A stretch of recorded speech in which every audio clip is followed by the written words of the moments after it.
Et ça change énormément la guerre. Non seulement il y a cette avancée où on ne voit pas d'hommes, mais il y a aussi le fait que dès que la ligne de front est quittée des deux côtés, les gens cherchent à être le plus discret possible, passent en civil, donc on retombe dans un monde très particulier, où la guerre est là à quelques kilomètres, mais les gens sont plutôt en civil, cherchent à être discrets, parce qu'il y a toujours au-dessus d'eux peut-être un drone d'observation.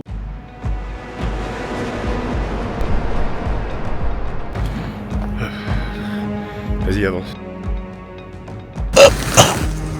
Pour montrer où on est dans un... He want to give your number for him, yeah? Okay. Qu'est-ce qu'on va faire? Alors on va visiter un village. Qui sort de ce tube de 152 mm.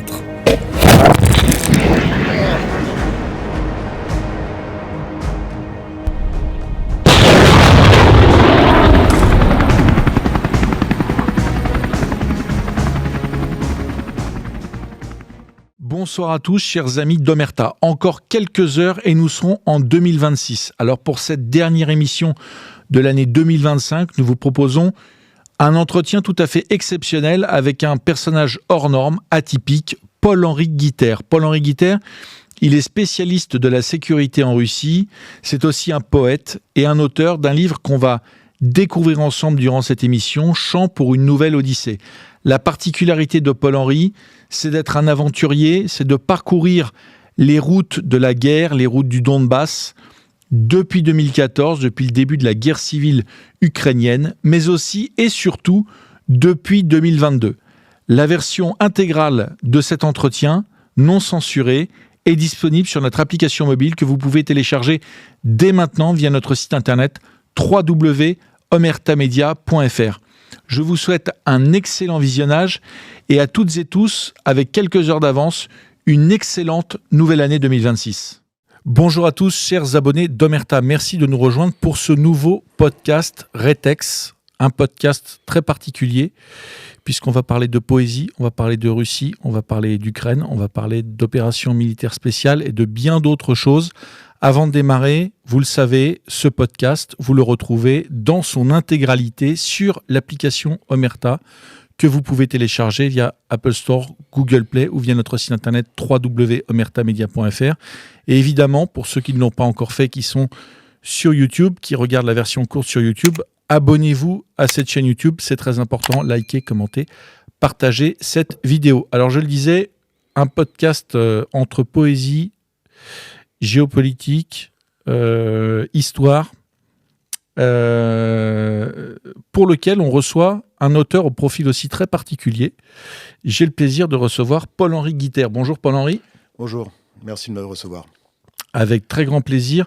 Alors avant, pour te présenter, tu es non seulement évidemment essayiste, c'est ton deuxième ouvrage qui s'appelle « Chant pour une nouvelle Odyssée », édité aux éditions de l'Inventaire. Et évidemment, pour cette thématique qui intéresse le public d'Omerta, je le disais, l'Ukraine, la Russie, l'opération militaire spéciale, etc., il est important de préciser que tu connais très bien la Russie, puisque tu y vis depuis, je crois, une vingtaine d'années. Un peu plus, oui. Un peu plus, et que tu es l'un des étrangers, on peut dire, spécialistes des questions de sécurité en Russie, ce qui te donne à la fois une approche littéraire, mais aussi plus concrète, pragmatique, une approche de terrain de tous ces sujets qu'on va développer. Je signale aussi que vraiment la qualité de l'ouvrage, notamment de la couverture, que je vous montre à l'écran, couverture sur laquelle on retrouve un hoplite. Alors un hoplite un peu particulier, peut-être pour commencer ce podcast, pourrais-tu nous expliquer pourquoi tu as choisi sur cette couverture de faire figurer un hoplite grec? Oui, donc un hoplite dessiné par une amie artiste, Doping Girl. On a voulu exprimer que c'est une guerre archéofuturiste qui mêle le passé, le présent et quasiment le futur. Donc c'est un hoplite, mais avec un casque, avec un système de vision nocturne. Voilà. Et en même temps, il y a aussi 2-3 autres symboles, comme le soleil, qui peut rappeler aussi ces terribles armes thermobariques qui sont utilisées par là-bas. Alors, avant de parler de l'Ukraine, de la Russie, ce qui constitue évidemment la colonne vertébrale et l'essentiel du terrain de jeu de cet ouvrage de géopoétique, on démarre quand même en Afrique, puisque tu as une expérience africaine. On démarre à Djibouti. Alors, il y a une scène incroyable que tu peux peut-être nous expliquer. C'est un chameau que tu achèves en plein désert. Est-ce que tu peux nous expliquer dans quelles circonstances et pourquoi, tout simplement? Alors, cet ouvrage est un roman, mais comme beaucoup de romanciers, on s'inspire de faits, d'anecdotes vues, vécues. En l'occurrence, désolé, c'est vécu. Et c'était volontaire. C'est-à-dire, c'est une anecdote que je vais rapidement résumer, mais qui a été mise en peau de Rome au début de ce livre pour amener à un effet particulier. C'est-à-dire, j'ai humanisé au maximum ce dromadaire qui va se prendre 2 balles, dont le deuxième dans l'œil, pour que par la suite, l'horreur de la guerre fratricide du Donbass soit presque atténuée. Et ça fonctionne. Les gens, voilà. Globalement, un dromadaire avancé sur une route, on ne pouvait le dépasser ni à gauche ni à droite. On lui a laissé une chance, on était attendu, c'était une urgence pour aider des camarades. Il y avait une intersection à quelques kilomètres qu'on connaissait. On a voulu lui laisser une dernière chance, voir s'il choisissait la bonne ou la mauvaise direction. Et il a pris la mauvaise. Donc voilà. D'accord. Alors ensuite, on passe effectivement dans ce théâtre russo-ukrainien. Et je le disais, alors pour expliquer un petit peu, parce que je crois que ton éditrice a choisi pour qualifier l'ouvrage, de le classer dans de la géopoétique. Oui, j'aime beaucoup. Ouais. Pourquoi ce choix et en quoi finalement, puisqu'on est quand même à la frontière entre le roman, la poésie, la géopolitique et puis des récits, des histoires de guerre, pourquoi avoir choisi cette qualification pour l'ouvrage? Alors déjà, la structure du roman. C'est un roman, mais comme le titre l'indique, c'est une espèce de nouvelle odyssée.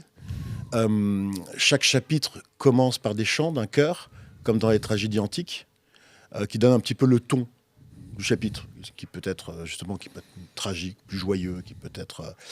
Et par la suite, après, on rentre par contre dans du pur roman, avec d'autres influences d'ailleurs, avec une influence plutôt de ce qu'on appelle l'école du Montana aux US, c'est-à-dire c'est des espèces de romans détectives où l'histoire importe peu, ce qui importe ce sont les rencontres. Et pour l'analogie toujours avec l'Odyssée, il faut voir ces immenses plaines du Donbass qu'on va évoquer par la suite. Ce sont des plaines avec des villes qui sont posées. Et l'été, d'ailleurs, quand la chaleur un petit peu ondule, on a l'impression qu'elles bougent. Et elles m'ont fait penser aux îles grecques. Donc c'est exactement comme dans l'Odyssée. Les héros, on l'évoquera par la suite, se déplacent à moto, comme à l'époque ils se déplaçaient dans des nefs, dans des bateaux. Et ils vont non pas d'île en île, mais de ville en ville. Et chaque ville amène une nouvelle, chaque ville amène des nouvelles rencontres, des nouvelles aventures, et me permettent, moi, de traiter de thématiques différentes. On l'évoquera peut-être par la suite, mais il y a des rencontres avec des moines orthodoxes, avec des militaires tchétchènes, mais ça peut être aussi avec des anciens champions de freeride. Donc voilà, chaque nouvelle ville, chaque nouvelle arrêt à moto permet de développer un thème. Alors, il y a 2 héros en particulier dans la narration. Il y a évidemment toi. Et puis, il y a un de tes camarades dont le pseudonyme est Liechi. Est-ce que et donc, en fait, cette plongée dans le Donbass en guerre, elle se fait à travers un road trip, en fait. Tu parlais de moto, c'est ton compagnon de voyage finalement, ta compagne de voyage, avec ce camarade, et en fait on traverse comme ça la guerre du Donbass à travers une multitude d'anecdotes, toutes très différentes. On va détailler après, mais déjà, qui est ce camarade Liechi? Est-ce que tu peux nous en parler, nous en dire un peu plus? Alors déjà, le jeu du roman, c'est moi, et ce n'est pas moi, c'est évidemment quelqu'un de barbu sur une moto qui pourrait... Avec un prénom différent. Voilà. Et Liechi, c'est des archétypes. En fait, j'ai rencontré des gens extrêmement intéressants. J'ai voulu en faire des archétypes pour les faire rentrer justement dans une mythologie. Liéchi est mon meilleur ami, mais c'est lui et ce n'est pas lui. Donc Liéchi est un surnom, un indicatif radio, assez courant chez les tireurs de précision, plus que dans la mythologie slave. C'est un dieu des forêts, souvent verdâtre, qui peut changer de taille, de forme, qui dirige les animaux et surtout qui peut être un dieu bon ou au contraire selon son humeur. Donc c'est un nom qui est très populaire, évidemment, pour les gens qui font ce type d'activité. Mais il y en a un qui est plus connu que les autres, beaucoup plus connu que les autres, et c'est mon camarade, effectivement. Alors, qu'est-ce qu'il a comme, je dirais, comme pédigré, ton camarade? Pourquoi l'avoir choisi, lui, d'abord pour voyager dans ces terres compliquées, et puis pour en faire le personnage central, avec ton double qui n'est pas toi, de cet ouvrage? Oh, c'est un personnage, une fois de plus, extrêmement célèbre. Ça m'amuse toujours parce que quand on s'arrête, on fait beaucoup de motos ensemble. On s'est rencontrés tout bêtement au salon moto. Je sais pas, si n'importe où, au fin fond d'un petit village russe ou du Donbass, on s'arrête pour faire le plein de nos montures, à chaque fois, la réaction du pompiste, c'est... oui, il y a encore des pompistes là-bas. La réaction du pompiste, c'est un selfie et surtout ne payez pas le plein. Donc c'est vraiment une personne extrêmement connue qui a fait les guerres de Tchétchénie, Ossétie, Syrie, et puis toutes ces guerres aux marges de l'Empire, dont la dernière, l'actuelle. Il est aussi chanteur. Il compose, il crée de la musique, des chansons plutôt de type militaire. Il a fait des chansons donc, sur tous les combats auxquels il a participé, tous ceux que je viens de citer. Et j'ai une anecdote à ce sujet, comme on dit en russe, en utilisant un mot français, une petite anecdote. Tout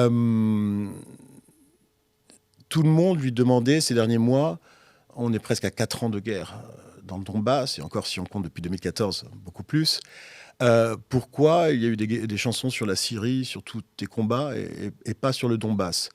Et sa réponse a été, c'est une guerre qu'il faut gagner, parce que je suis russe et patriote, mais c'est aussi une guerre entre frères siamois, vraiment. Moi, je me rappelle, avant 2014, ça m'arrivait d'aller en Ukraine par la route. Je m'endormais, je me réveillais, j'étais incapable de dire, en zone russophone en tous les cas, si j'étais d'un côté ou de l'autre de la frontière. C'était les mêmes blagues, le même accent, la même nourriture, les mêmes gueules. Et donc, il n'arrivait pas à faire cette chanson. Et finalement, il en a fait une sur les ballerines du Bolchoï. Ce qui paraît très éloigné. Il y a juste un passage de la chanson où il évoque le fait que leur abnégation, leur travail et leur beauté, la beauté de leur art, fait que lui défend encore mieux son pays. Et cette chanson a été présentée à un concours il y a quelques semaines en Russie, un télécrochet, un concours de la meilleure chanson sur l'opération spéciale. Et il était face à d'autres, des compétiteurs qui, eux, faisait des choses beaucoup plus classiques, où il faut prendre les armes et aller à l'assaut de l'ennemi. Et il a été... le public russe a voté pour lui. Je trouve que ça dit beaucoup sur la Russie. C'est-à-dire, voilà, ils avaient le choix entre des chansons beaucoup plus martiales. Et ce qu'il m'a dit résume vraiment ce que pensent les Russes. Ils veulent gagner cette guerre. Ils l'ont commencé. Ils veulent évidemment la gagner. Mais c'est une guerre entre frères et finalement, ils en parlent avec beaucoup de pudeur. Alors, dans ce livre, c'est donc une plongée dans le Donbass, en particulier dans la région de Lougansk. Cette région, tu l'as connue avant 2022. Alors, sans parler des zones qui ont été conquises par les Russes, la ville de Lougansk, la région de Lougansk, avant 2022 et après 2022, toi qui as vu on a vu les deux visages, est-ce qu'elle est différente? Donc, la République de Lougansk, est-ce qu'elle a changé avant 2022 et par la suite? Je ne suis pas sûr. C'est un peuple qui s'est libéré, qui a souhaité se libérer de l'Ukraine en 2014-2015, mais qui est heureux d'être protégé par la Russie, russophone, mais qui est en même temps très, très indépendant. Donc j'ai vu plus à Donetsk, j'ai vu Mariupol, qui est reconstruite de manière assez active. Lugansk reste Lugansk, heureux de faire partie de la Fédération de Russie, mais avec presque un petit, je pense, une pointe de regret de n'être plus cette république autonome qu'ils avaient créée en 2014. Cette plongée dans le Donbass, elle s'effectue à moto. Oui. Et je le disais il y a quelques instants, la moto, c'est finalement ta compagne de voyage. Tu aurais pu choisir d'y aller en voiture, d'être dans une Jeep. Pourquoi avoir choisi la moto ? Et d'ailleurs, quelles sont les contraintes quand on entreprend un voyage comme ça depuis Moscou jusque sur la ligne de front ? Quelles sont les contraintes d'un voyage à moto ? Alors déjà, je trouve que l'homme doit être à cheval, si j'ose dire. J'aime l'homme à cheval, j'aime l'homme avec le cheval moderne, le cheval d'acier, ou le vrai.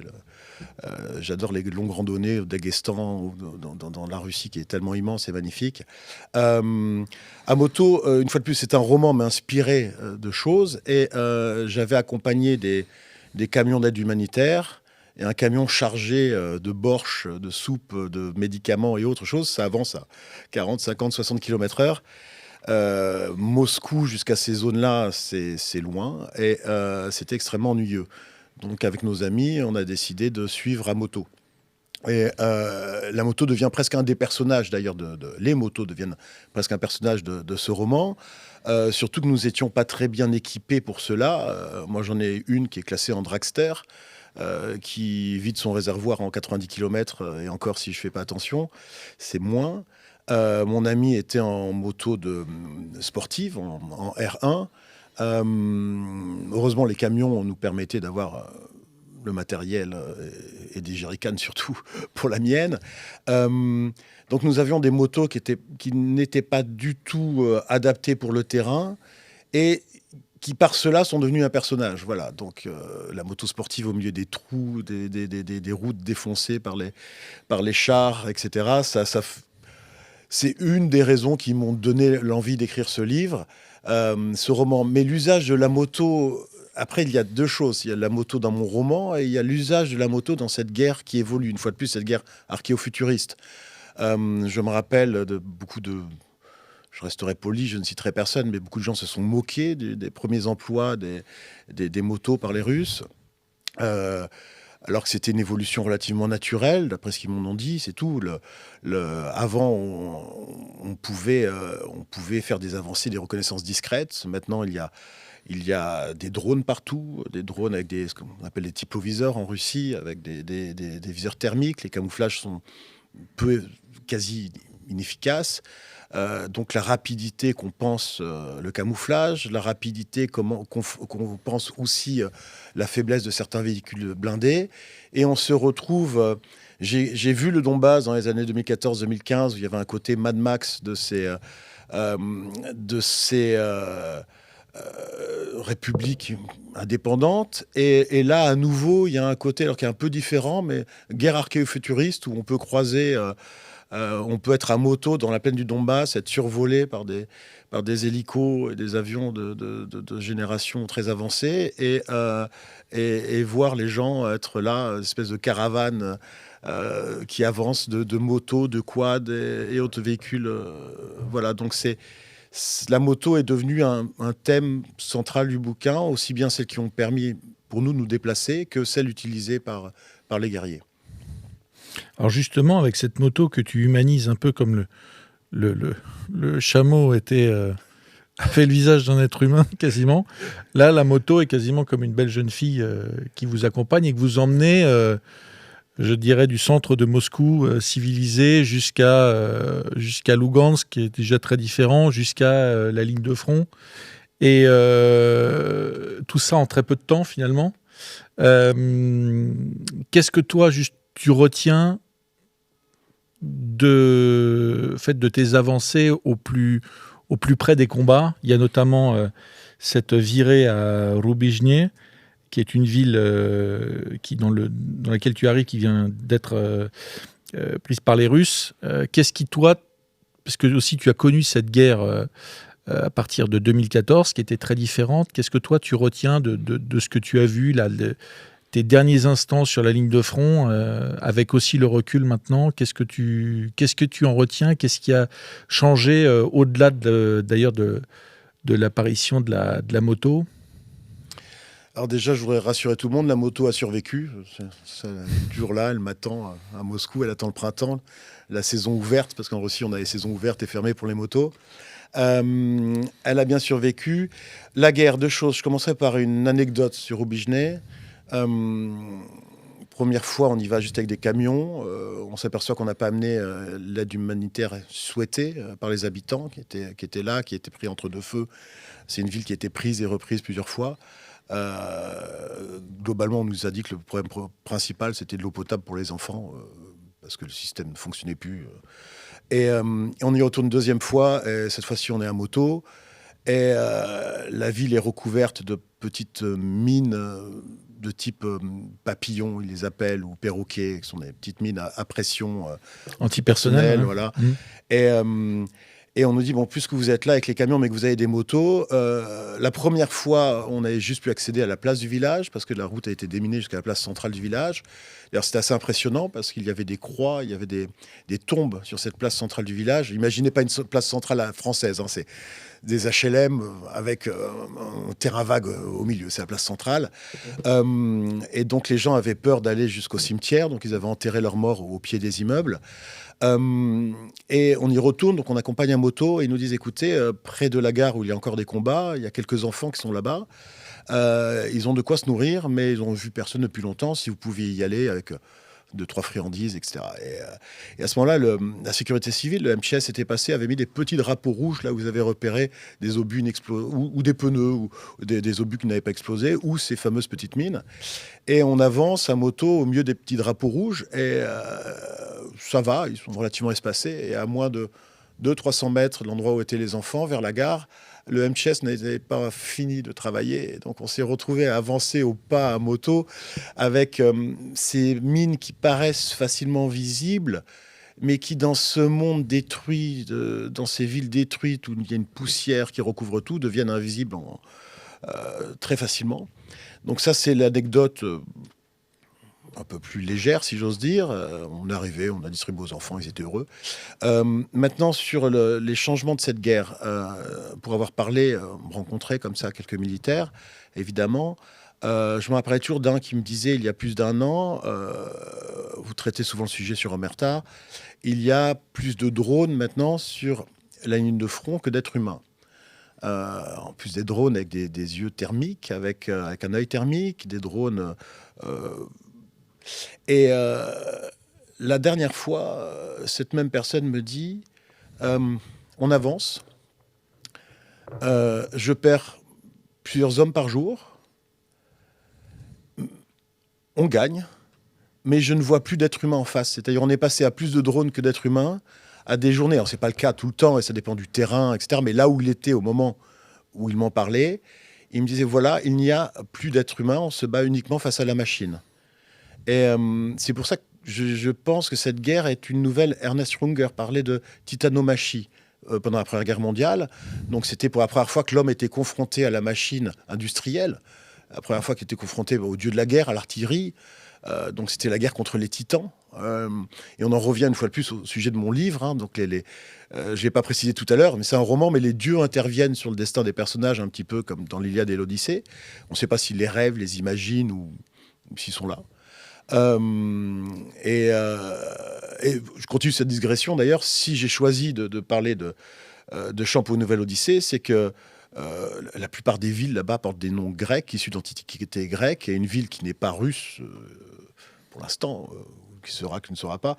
Odessa, c'est Odysseus, c'est Ulysse, donc d'où le sujet du livre. Mais donc il y a cette guerre contre les titans.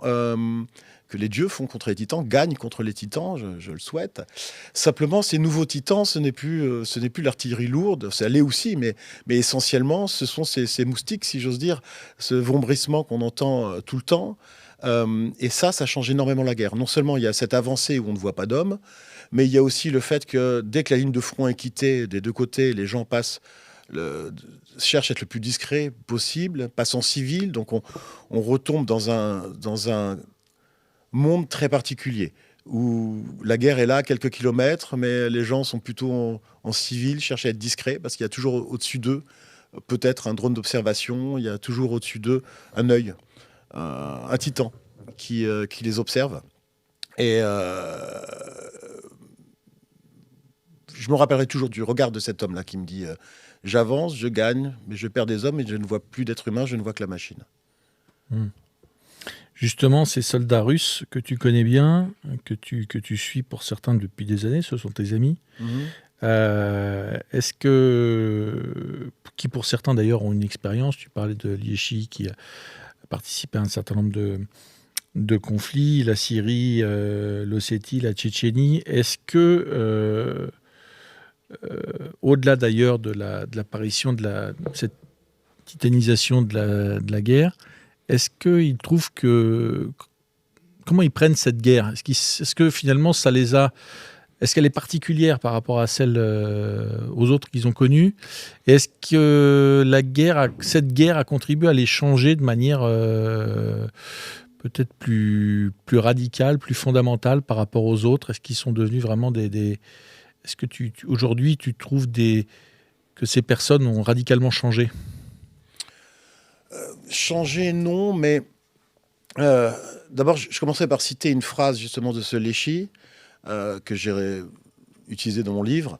Il dit qu'il n'y a pas de victoire, il faut combattre et aimer sans fin. Et je vais essayer de l'expliquer un petit peu. Il y a les Russes civils qui souhaitent évidemment la fin de cette guerre et qui reviendront à une vie, peut-être, si les sanctions sont annulés, ils pourront revenir en Europe. Vous savez à quel point les Russes aiment la France et la culture française et font d'ailleurs extrêmement attention à faire la différence entre le différent qu'a leur gouvernement et le gouvernement français avec les Français, la culture française une rapide anecdote, mais j'étais au salon du livre sur la Place Rouge. 1 million de personnes sont passées, c'est un immense salon sur la Place Rouge. Je n'ai jamais vendu autant de livres que là-bas, parce que sur ce million de personnes, il y avait beaucoup de francophones, de francophiles, et c'était magnifique. Mais pour revenir, donc il y a les Russes qui souhaitent la fin de la guerre, revenir à une vie normale. Mais attention, les Russes, c'est des coriaces aussi. S'il faut que ça continue, ils continueront. Mais évidemment, ils aspirent à la fin. Et après, il y a les guerriers. Déjà, j'aimerais noter l'énorme différence entre les guerriers, mais c'est valable des deux côtés de tous les fronts, je dirais, entre les vrais guerriers qui ont fait la guerre et qui finalement, je les ai pas entendus dire qu'il fallait massacrer l'ennemi ou des choses comme ça. Ils sont conscients que c'est une guerre entre frères. Ils souhaitent gagner, je l'ai déjà dit, mais c'est plutôt le social justice warrior derrière son clavier dans les autres coins du monde qui va insulter, rabaisser l'ennemi. Moi, je ne les vois pas ni insulter ni rabaisser l'ennemi. Ils souhaitent juste gagner, point. Mais pour eux, pour les guerriers, pour les vrais guerriers, c'est-à-dire c'est plus que les militaires, pour les gens comme Liechi, les gens qui sont des guerriers dans l'âme, oui, ils ont fait la Tchétchénie, ils ont fait l'Ossétie, ils ont fait la Syrie. Leurs enfants sont en train de prendre leur place déjà, parce que c'est quelqu'un de ma génération. Ils rentrent dans les mêmes groupes de forces spéciales qu'eux. Et ils sont au courant qu'autour de leur empire, il y aura d'autres guerres. Et donc, quand celle-ci s'achèvera, ils seront appelés à en faire d'autres. Donc, ils souhaitent la fin de celle-ci, mais ils savent que la guerre continuera. Si c'est pas là, ça sera sur un autre point et qu'ils y seront envoyés. Donc, pour eux, c'est la notion au temps et à la guerre est différente. Ça ne fait continuer. Alors, ce qui est très intéressant dans ce livre, c'est que ça aide le lecteur à comprendre. On parle souvent d'âme russe, enfin, au moins l'état d'esprit en ce moment pour ces Russes qui combattent. Et tu dis d'ailleurs dans le livre, tu cites Liechi qui dit « Grâce à cet horizon guerrier au bout de cette steppe, nous existons en tant qu'empire. La Russie a toujours eu des frontières mouvantes, frontières en éternel conflit. » Est-ce que ça veut dire, ce qu'il cherche à nous dire, c'est qu'il y a une sorte de résignation, d'habitude, peut-être de tradition des Russes finalement à faire la guerre, et que cette guerre en Ukraine, ils savent et ils ont accepté que ce ne serait pas la dernière. Tout à fait. C'est le concept de Roskimir, le monde russe. On a toujours eu... La Russie a toujours eu des guerres aux portes de son empire. C'est pas un empire qui cherche tellement à s'étendre, mais par contre, il y a toujours eu des zones floues autour de l'empire. Je prends toujours l'exemple des Cosaques. Les Cosaques ont toujours été... Ça a toujours été les mauvais garçons de l'empire qui ont été mis sur des terres grises, des terres... c'est pas comme en Europe, c'est pas des limitations précises. Et on leur a dit, allez là-bas, soyez libres, mais en échange, tenez ces zones contre d'autres influences. Donc rien n'est nouveau. C'est pas la première guerre de Crimée, historiquement parlant. Les ennemis étaient et les amis étaient, les alliances étaient plus ou moins les mêmes déjà avant. Et puis il y a ce côté qui m'a toujours amusé dans l'armée russe, c'est qu'il y a ce côté, d'un côté avec une armée très professionnelle, mais d'un autre côté, il y a cette féodalité, on le voit avec la Kadyrovski, mais on les voit aussi avec plein de groupes. Et si quelqu'un a un petit peu de gueule, il dit, voilà, je vais créer mon groupe spécialisé là-dedans, et s'il a... et il le fait, et du coup, il y a un mélange d'armée moderne et de féodalité. Et on retrouve une armée d'un côté qui a des règles très strictes, et de l'autre côté, des bandes d'amis qui vont, comme il dit souvent en rigolant, avant de quitter leur bobonne, leur femme, qui vont à la pêche, et puis la pêche dure 1 an ou 2 ans, et c'est pas exactement de la pêche. Ça ne veut pas dire, attention, qu'ils ne sont pas contrôlés par l'État russe, hein. Il y a des règles très strictes, mais au sein de ces règles strictes, il y a une forme de liberté qui est assez fascinante. On n'est pas du tout habitué à cela dans les armées occidentales. Alors, ce qui est aussi intéressant pour comprendre finalement le soldat russe, et c'est Liéchi qui le raconte, je vais le reciter. Maintenant, ce sont des serfs en fuite des terres seigneuriales. Maintenant, ce sont toujours des hommes de toutes les régions qui fuient l'esclavage, des emplois de bureau ou d'usine, l'ennui des universités, l'emprise de leurs pigrèches, des hors-la-loi aussi, des repris de justice, des anarchistes blêmes. Est-ce que pour comprendre cette guerre, pour comprendre pourquoi il y a autant de volontaires, d'ailleurs des deux côtés, mais côté russe, est-ce qu'il faut aussi comprendre que, au-delà d'ailleurs de la paix et de l'aspect patriotique, il y a aussi un besoin de liberté, d'échapper au bloc en béton, à HLM, à Bobonne, etc. Est-ce que ça en fait partie ou est-ce que c'est une caricature ? Non, 100%. Et c'est pas une caricature. C'est-à-dire souvent même, quand je retourne sur le terrain, j'ai peur en me relisant d'avoir fait une caricature. Puis je retourne sur le terrain et je m'aperçois que je suis en deçà de la réalité. Il y a une grande partie des gens qui vont, comme on l'évoquait tout à l'heure, pour fuir Bobonne, par souci de liberté. Il y a des géants. C'est-à-dire, je vois des gens, ils sont ces espèces de géants, ils sont tous là, ils se promènent dans ces plaines du Donbass et ils ont des groupes avec une forme de liberté. Et à l'inverse, j'en ai vu un d'ailleurs en mourir, c'est-à-dire avoir été dans le Donbass pendant des années, et quand il a dû retourner chez Bobonne dans son HLM, une pièce, il s'est laissé mourir. C'est-à-dire c'est une drogue violente, la liberté des zones grises. Je parle toujours Souvent en France, les gens disent qu'il n'y a plus d'aventure, vont être passéistes, vont dire si j'étais sous Napoléon, j'aurais été général. Non, tu aurais été ce que tu as été ici et maintenant. Ou envier, on l'a tous fait par nos lectures évidemment, envier ces gens qui ont découvert les zones blanches sur les cartes en Afrique, en Asie, etc. Maintenant, toute la planète est évidemment cartographiée, une fois de plus vue par cet œil, par ces titans, par les satellites. Et les gens pensent qu'il n'y a plus d'aventure. Et une forme d'aventure, on peut la trouver on en parlera après, on peut la trouver dans la poésie, on peut la trouver dans la technique, mais on peut aussi la trouver dans les zones grises du monde. Et c'est ce que font ces gens-là. C'est des zones où on se retrouve parce qu'il y a un conflit avec les coups des franches. Je ne dis pas que la guerre est une chose belle, c'est une chose... ça sent mauvais, ça sent la tripe, c'est dégueulasse. Spécialement celle-ci qui accumule les défauts, si j'ose dire. Hein. C'est la guerre civile, plus, une fois de plus, la guerre antique, mais aussi la guerre moderne. C'est les tranchées, la boue, les maladies, et en même temps les drones. Donc c'est une guerre qui est spécialement sale, comme toutes. Mais d'un autre côté, il y a cette liberté, il y a évidemment, c'est connu, mais la fratrie, les compagnons. Revenir à un travail de bureau, on n'aura jamais le même soutien de son collègue de travail de bureau que du gars qui était prêt à mourir pour sauver tes fesses et inversement. Donc oui, il y a évidemment cet esprit, et les Russes les Slaves, des deux côtés, comme tu disais, les Slaves l'ont de manière très forte. Avec souvent cette blague, je vais chercher un paquet de cigarettes ou je vais à la pêche avec les amis, et le gars a fui quelques mois le foyer conjugal, voilà, sachant que souvent son épouse est pas dupe, on part pas à la pêche avec autant de matériel, voilà. Alors, qu'est-ce qui fait que les Russes, comme d'ailleurs les Ukrainiens, sont des Européens un peu à part? Parce que dans cette guerre, ils sont quand même capables, de s'adapter, évidemment, de ressortir les vieux fusils de chasse pour se protéger des drones, en même temps d'utiliser des missiles hypersoniques, en passant par toute la gamme de munitions, d'armements possibles et imaginables.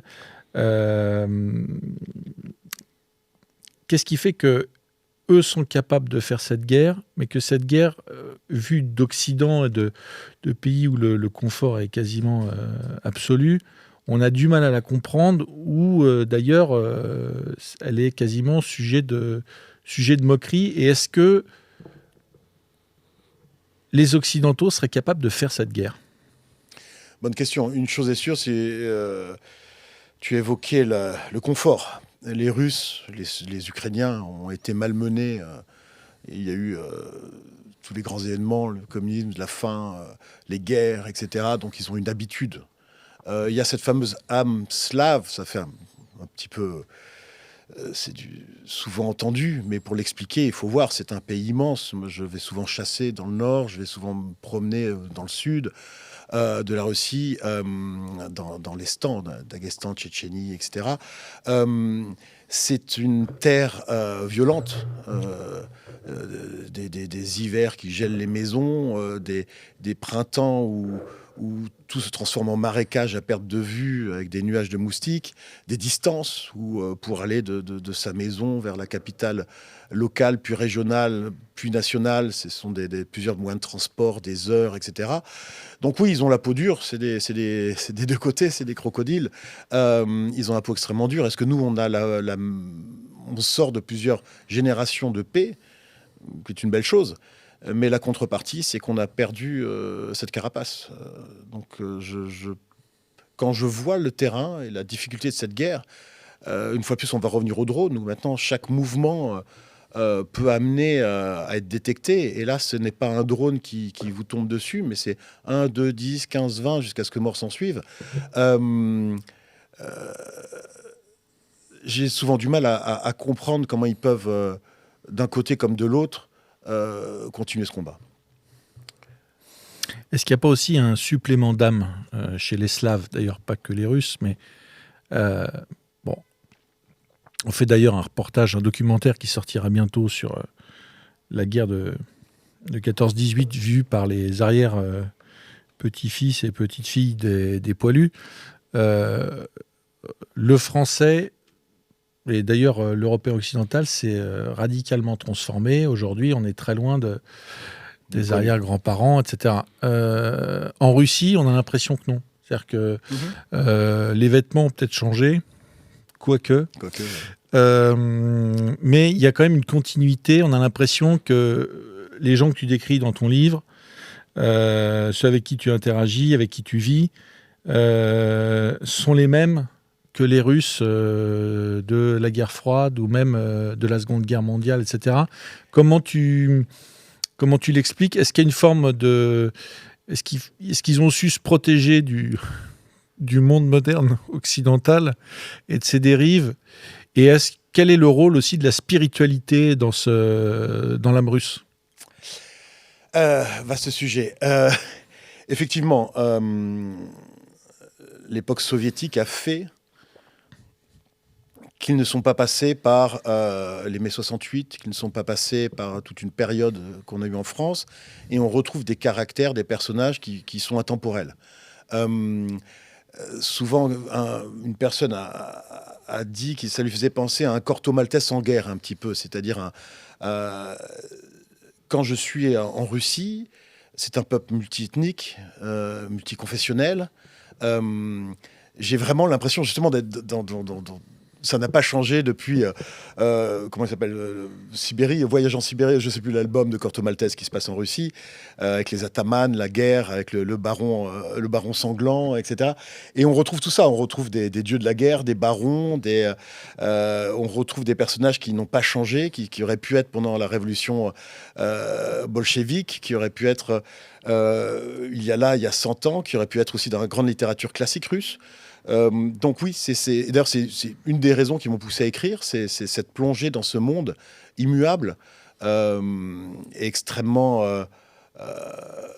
le titre de travail de mon livre était Une religion pour les hommes. Au départ, j'ai toujours un titre de travail, puis après j'en trouvais un peu plus commercial ou qui correspond plus au livre par la suite. C'était aussi pour montrer aux Occidentaux, aux jeunes gens qui le liront, il y a une religion, c'est ce que j'évoquais tout à l'heure. L'aventure existe toujours. Si vous croyez que c'est fini parce que vous avez une vie très régulière en France, l'aventure existe à chaque coin de la rue ou à chaque coin du monde. Il suffit d'aller quelque part. Et le monde russe s'en offre énormément. Pas que par la guerre d'ailleurs. L'ensemble du monde russe n'est qu'aventure. Dès qu'on va quelque part, une aventure advient. Dès qu'on rencontre quelqu'un, il a eu une vie... même si c'est un petit comptable avec son cartable, si on discute avec lui, il a fait des choses qui paraissent extraordinaires à l'occidental. Donc oui, c'est un peuple de géants, c'est un peuple assez immuable, et c'est un peuple littéraire qui donne envie d'écrire. Ce qui est intéressant aussi, dans toutes ces anecdotes, dans ce récit, dans ce voyage, c'est que les Russes ont conservé l'amour et de l'intérêt pour des choses finalement assez simples. Tu parlais de savoir monter à cheval, mais on voit aussi la mécanique, préparer un repas assez simple, boire du thé, etc. Il y a aussi chez les Russes que tu décris, c'est comment dire ce qui en fait aussi des êtres vivants à part aujourd'hui, parce qu'il faut dire quand même qu'en Europe, les Russes, les Ukrainiens, ceux qui se battent sont complètement à part. Très difficile de les comprendre vu de Paris. C'est cet amour aussi des choses simples et le fait de pouvoir, comment dirais-je, dans la camaraderie, dans l'amitié aussi, ça se fait sur des choses avec très peu de choses finalement. Bien sûr, on se posait la question tout à l'heure, comment font-ils pour survivre dans ces conditions ? Oui, le Russe a une datcha, une maison de campagne, il fait pousser ses pommes de terre, il chasse, il pêche, il aime, quel que soit son niveau social ou sa réussite sociale, comme on dit, il aime se retrouver avec un morceau de poisson séché, une bière et 3 patates entre amis. Donc finalement, il est, par rapport à l'occidental, éloigné de tout ça, il est moins surpris quand les temps durs arrivent, que ce soit pour les civils, bien que la vie actuellement à Moscou est plus que normale, voire joyeuse, parce que quand on pressure les Russes, ils aiment bien... Je l'avais déjà vu dans les années 2000, c'est chaque situation difficile, ils en profitent. On disait qu'au Moyen-Âge français, c'était un peu la même chose, c'est-à-dire que les temps difficiles amènent aussi la joie. Il faut profiter de chaque instant, on ne sait pas combien de temps ça va durer. Pas besoin de faire d'économies pour sa retraite si on n'est pas certain que tout ça advienne. C'était le cas en 2000, après les cracks financiers. Là, avec cette opération spéciale, c'est pareil. C'est des amis au front, des anciens employés aussi, parce que j'étais dans la sécurité et beaucoup de mes anciens employés, je n'ai pas pu continuer. Je faisais la sécurité d'étrangers qui venaient en Russie, ils ne viennent plus. Donc beaucoup ont choisi par patriotisme, pour le salaire, pour un mélange des deux, ou par goût de l'aventure. Et donc je vois ces anciens employés qui vivent leurs aventures, qui sont finalement dans une continuité. Avant, je reviens souvent sur le sujet, mais avant ils chassaient, ils pêchaient, maintenant ils sont à la guerre. Alors je dis pas que c'est totalement anodin, je veux pas non plus dépeindre ça, on parlera de poésie par la suite, de manière trop poétique. Une fois de plus, il y a ne serait-ce que dans mon entourage, mes anciens employés, dont certains étaient des amis, beaucoup un certain nombre ont été tués, un autre nombre est blessé. D'ailleurs, c'est un sujet que j'aurais évoqué aussi, parce que dans cette guerre, une fois de plus, contre les titans, il y a de plus en plus de morts dues essentiellement donc aux drones, aux explosifs. De l'autre côté, ça peut être les bombes planantes, tout ce qui est aussi thermobarique. Et cet ami Léchy, un jour, faisait un concert pour des gens qui étaient en réhabilitation. Lui-même était blessé, en réhabilitation dans un hôpital qui traitait les traumatismes crâniens. Et on parle toujours, beaucoup dans ces films américains, des syndromes post-traumatiques, qui sont en principe définis comme quelqu'un qui a vu trop d'horreur et un détail de plus les fait basculer. Mais finalement, si on ne suit pas ces films américains et qu'on ne tombe pas dans une dépression sans amis, l'alcool, les drogues, on peut s'en sortir. C'est difficile, mais on peut s'en sortir. Mais là, cette guerre, au départ d'artillerie et maintenant de drones, fait ce qu'ils appellent les Russes des contusions, des contusia. C'est-à-dire c'est des parties du cerveau meurent comme un boxeur qui aurait fait 500 matchs professionnels en quelques secondes. Et une partie du cerveau meurt. Et cela change souvent la personnalité, ça change, ça amène des dépressions qui sont extrêmement fortes. Et ça, le cerveau est nécrosé. Ceci n'est pas, on ne peut pas. Et cette guerre amène son lot vraiment de blessés terribles. Et spécifiquement ceux-là, j'en ai vu beaucoup et c'est assez dur à voir.